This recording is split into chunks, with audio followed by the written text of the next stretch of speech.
Salut les gars, aujourd'hui nouvelle vidéo où je vais vous montrer un petit peu le money management à utiliser, enfin que j'utilise aujourd'hui pour valider mes prop firmes. Alors c'est un money management que j'utilise depuis plusieurs mois maintenant pour valider justement mes challenges prop firmes.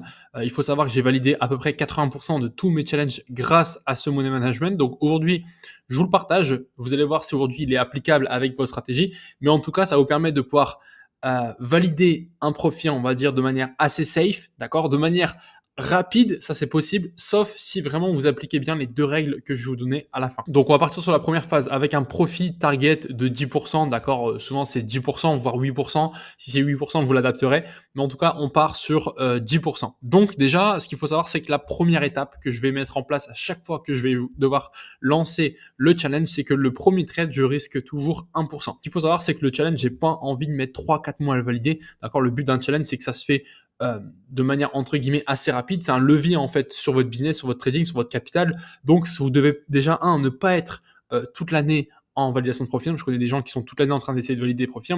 Non, ça marche pas. Vous devez trader sur vos comptes personnels ou sur vos comptes financiers et de temps en temps, quand vous êtes dans des bonnes périodes, de relancer justement ou de lancer des challenges profils. Donc la première étape que j'utilise, moi, c'est de lancer mon premier trade avec 1% et c'est surtout de le lancer avec du golden setup, donc des setups A+, d'accord? Vous allez voir dans les règles juste après, mais ça, c'est super important. Petite parenthèse pour vous donner un conseil psychologique aujourd'hui.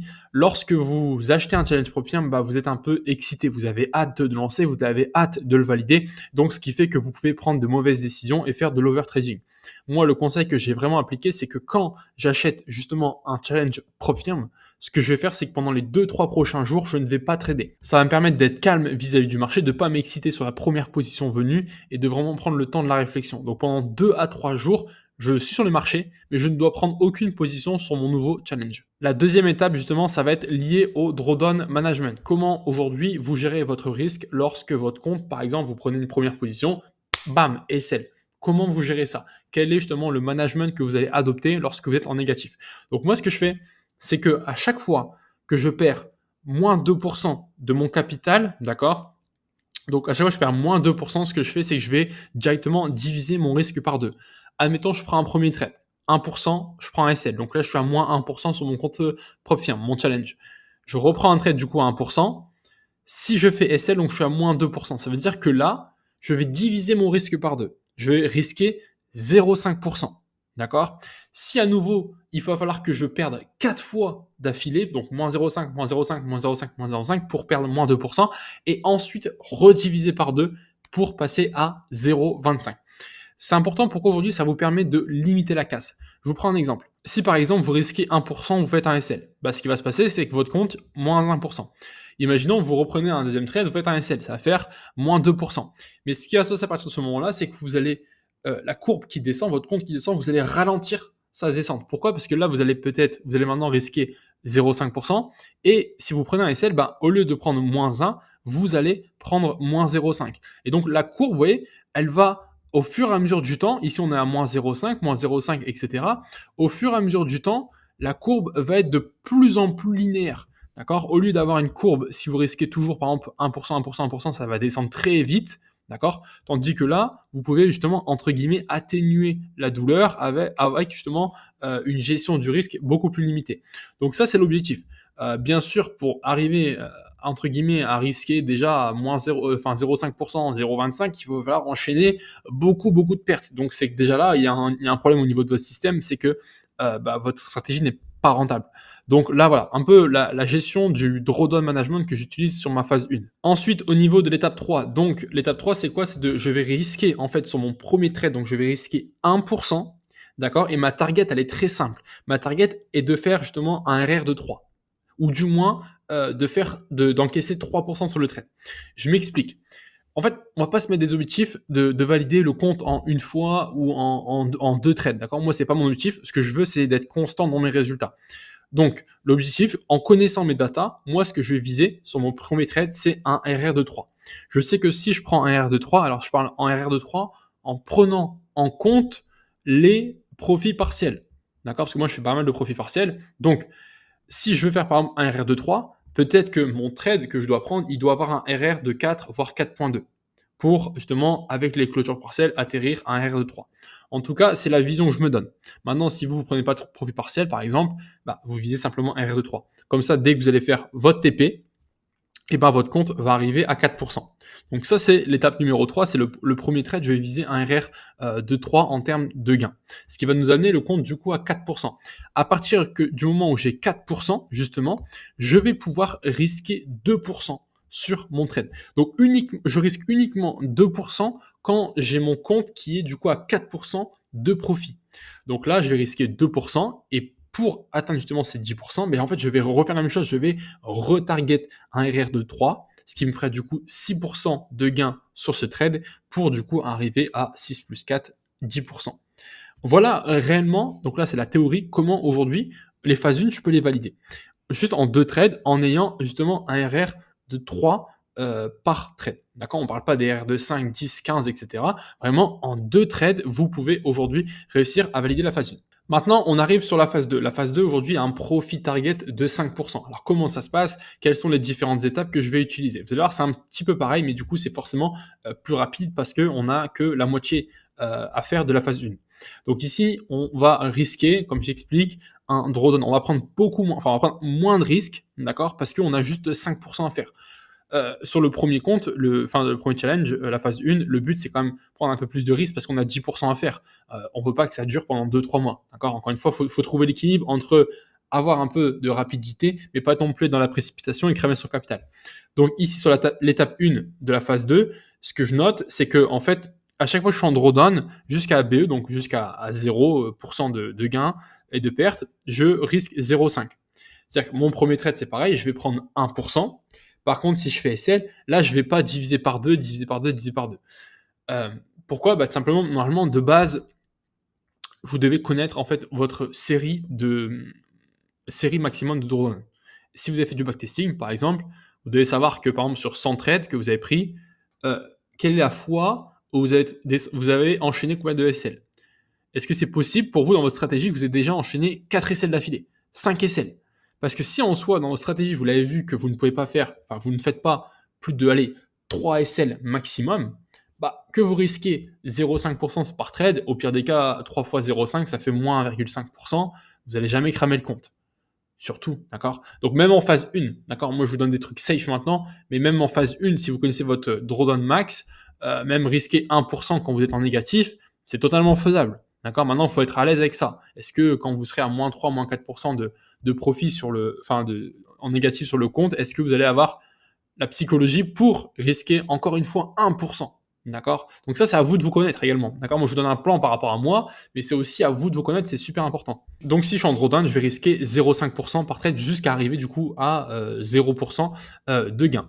Ensuite, donc sur le premier trade, c'est pareil, je vais risquer cette fois-ci 1% également, mais par contre, je ne vais pas chercher directement à faire 3-4 R. En fait, je vais simplement viser une target de 1.2 R. Donc là, je vais viser un petit trade. Ça va être normalement assez rapide. Minimum, tous mes trades sont RR de 3. Donc là, je vais viser un RR de 3 sur le marché. Avec les profits partiels, je vais sûrement sortir 2.3, 2.5 R. Ok, donc l'idée, c'est que là, on arrive du coup à 2% de profit sur la phase 2. Et donc, pour finir, la dernière étape, en fait, on a deux possibilités. Soit vous risquez 1% et donc vous allez chercher une target de 1.3 R sur le marché, soit vous risquez du coup 1,5%, mais cette fois-ci, vous cherchez une target moins importante qui est de 1.2 R.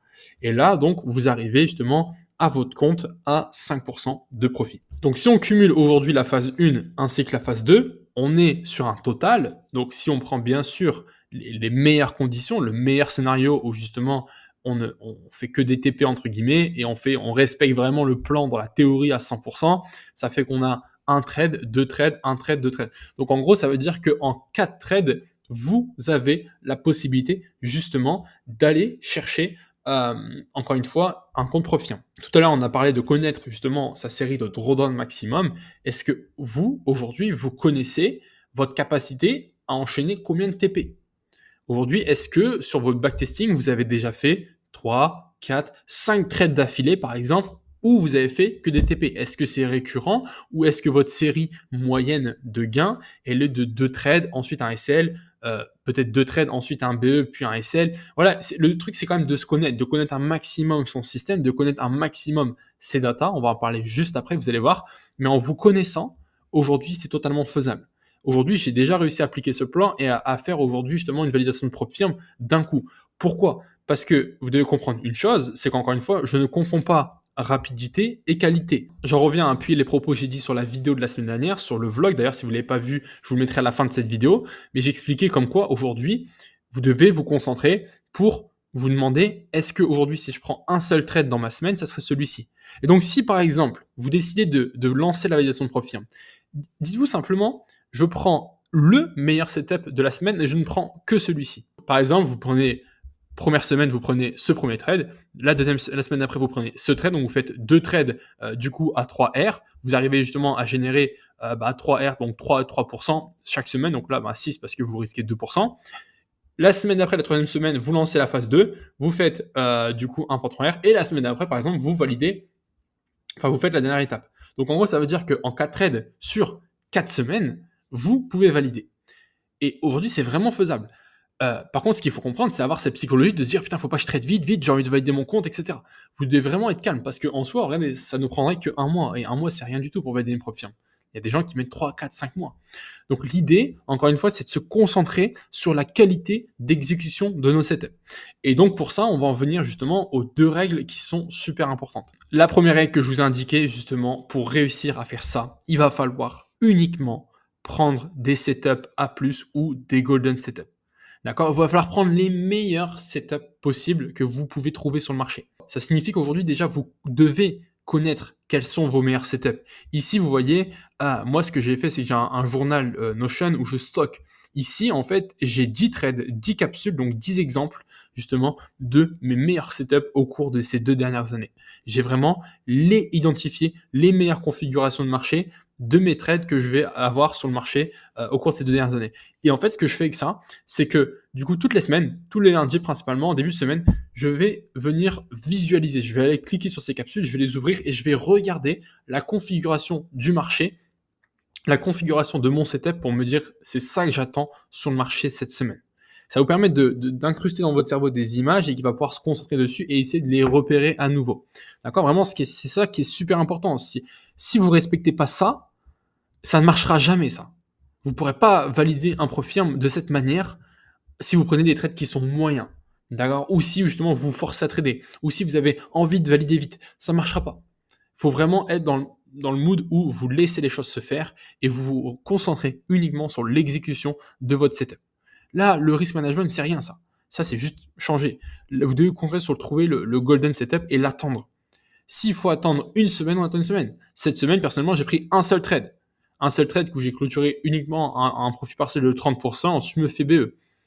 Donc par exemple, cette semaine, je n'ai pas pu avancer vraiment. Mais c'est une semaine où j'ai pas fait de négatif. C'est-à-dire que j'ai pris un petit peu de profit, mais j'ai pas été en négatif. Donc en fait, la semaine prochaine, j'aurai d'autres opportunités et là, je vais grimper. Donc le tout, c'est que quand vous n'avez pas d'opportunité, c'est pas dans ces moments-là où vous devez cramer tous vos efforts que vous avez réalisés auparavant.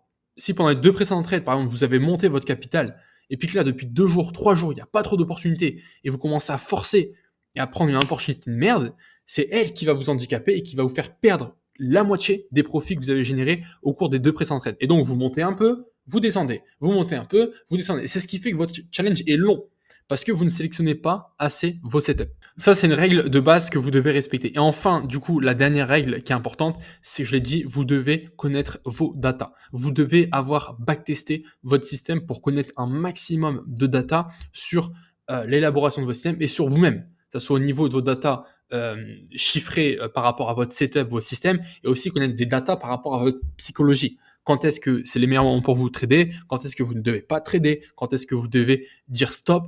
Tout ça, vous devez connaître. Donc, aussi bien techniquement que aussi bien psychologiquement. C'est important d'écouter et de regarder ces data pour prendre des décisions. Là, on peut le voir, tu vois.